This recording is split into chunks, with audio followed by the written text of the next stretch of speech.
नमस्कार, स्वागत है आप सभी का जनसत्य न्यूज पर। मैं हूं आपके साथ अनु सिंह।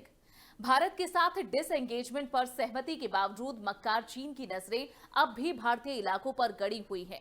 सैटेलाइट की तस्वीरों से जो जानकारी मिली है उसके मुताबिक पैंगोंग में चीन की गतिविधियां बढ़ी हुई दिखती हैं। देखिए रिपोर्ट।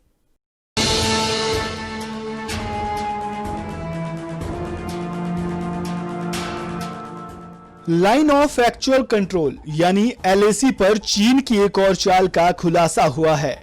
डिसएंगेजमेंट की बात के बाद भी चीन पैंगोंग झील में अपनी तैनाती बढ़ा रहा है। 14 जुलाई की बातचीत के बाद चीन ने अतिरिक्त बोट और सेना की टुकड़ी को पैंगोंग में तैनात किया है। विवादित इलाके में चीन अपनी ताकत बढ़ा रहा है। पैंगोंग झील में चीन ने नए कैंप बनाने शुरू कर दिए हैं। बताया जा रहा है कि इन कैंप में अतिरिक्त सेना की टुकड़ी को तैनात किया गया है। इसके साथ ही पैंगोंग झील में भी और बोट उतारे जा रहे हैं। चीन की नई चाल सैटेलाइट में कैद हो गई है। सैटेलाइट इमेज में दिख रहा है कि चीन पैंगोंग झील में अपनी ताकत बढ़ा रहा है। 29 जुलाई की सैटेलाइट इमेज से पता चलता है कि चीनी सेना पीपल्स लिबरेशन आर्मी यानी पीएलए की नौसेना फिंगर 5 और फिंगर 6 में डेरा जमाए हुए हैं। फिंगर 5 पर पीएलए के 3 वोट और फिंगर 6 पर पीएलए के 10 वोट दिखाई दिए। हर वोट में 10 जवान सवार है, यानी 130 जवान फिंगर 4 के बेहद करीब तैनात है। वहीं 15 जून की सैटेलाइट इमेज में फिंगर 6 में पीएलए के 8 वोट दिखाई दे रहे थे, जो अब बढ़कर 10 हो गए हैं। सैटेलाइट इमेज में ही फिंगर 5 में पीएलए की नौसेना का बेस दिखाई दे रहा है, जिसमें 40 कैंप दिखाई दे रहे हैं। 29 जुलाई की सैटेलाइट इमेज से साफ होता है कि चीनी सेना ने अपनी ताकत बढ़ाई है। सैटेलाइट इमेज में 40 प्री फैब्रिकेटेड कैंप और करीब 15 टेंट देखे जा सकते हैं। इसके अलावा 4 अतिरिक्त टेंट हैं जो कि बोट क्रू के लिए बनाए गए होंगे। प्री फैब्रिकेटेड कैंप से पता चलता है कि चीनी सेना ने सर्दियों की तैयारी शुरू कर दी है। टेंटों की संख्या में धीरे धीरे वृद्धि बताती है कि वे पैंगोंग झील में अपनी ताकत बढ़ा रहे हैं और पीछे जाने के मूड में नहीं है। गौरतलब है कि कोर कमांडर स्तर की चौथी बैठक के अगले दिन यानी 15 जुलाई को चीनी सेना फिंगर 4 से पीछे हटकर फिंगर 5 पर चली गई थी, लेकिन फिंगर 5 से लेकर फिंगर 8 तक वो अपनी ताकत बढ़ा रही है। वहीं भारतीय सेना का कहना है कि एलएसी फिंगर 8 से होकर जाती है। Bureau report, Jansatya news. Disengagement पर राजी होने के बावजूद चीन के तेवर देखकर भारत ने भी लाइन ऑफ एक्चुअल कंट्रोल यानी एलएसी पर खूंटा गाड़ने की तैयारी कर ली है। हमारी ये रिपोर्ट देखिए।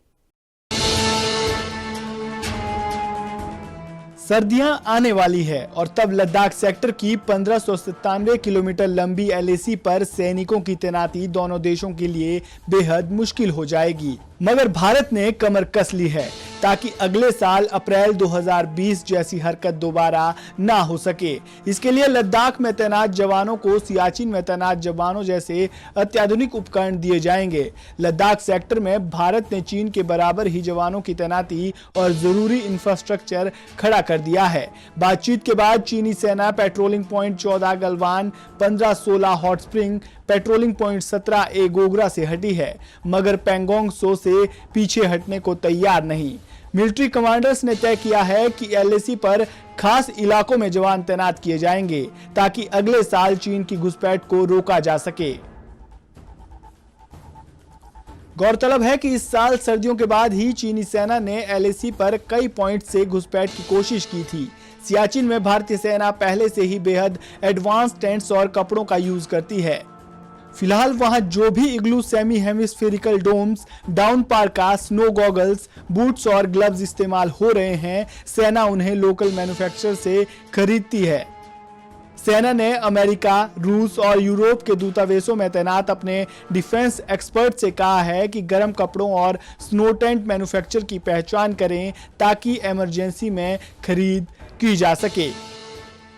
लद्दाख सेक्टर में एलएसी के पेट्रोलिंग पॉइंट 15, 16 या 17 में ज्यादा बर्फ नहीं गिरती, लेकिन चांगला पास 17,000 फीट की ऊंचाई पर है। ये पास पैंगोंग त्सो के डिफेंस के लिए बेहद अहम है और सर्दियों में बर्फ से पूरी तरह ढक जाता है। इसीलिए सर्दियों में कपड़ों की जरूरत पूरी करने के लिए न सिर्फ घरेलू मैन्युफैक्चरर को ऑर्डर दिया गया है, बल्कि साल्टोरो रिजॉर्ट सियाचिन ग्लेशियर के अलावा बाकी जगह तैनात जवानों से एक्सट्रीम स्नो क्लोथिंग देने को कहा गया है। जैसे परतापुर और थोसे में तैनात जवानों को भी सियाचिन जैसे कपड़े मिलते हैं, लेकिन उन दो बेसिस की ऊंचाई लेह जितनी ही है। इसके लिए वर्स्ट केस की स्थिति में हम परतापुर और थोसे के जवानों से जैकेट्स, ट्राउजर, ग्लव्स, बूट्स और गॉगल्स साथी जवानों को देने के लिए कहा जाएगा। इस संबंध में कुछ सैन्य अधिकारियों ने पूरी जानकारी भी दी है। किसी भी सूरत में इस बार चीन के मंसूबों को कामयाब नहीं होने दिया जाएगा। Bureau report, Jansatya news.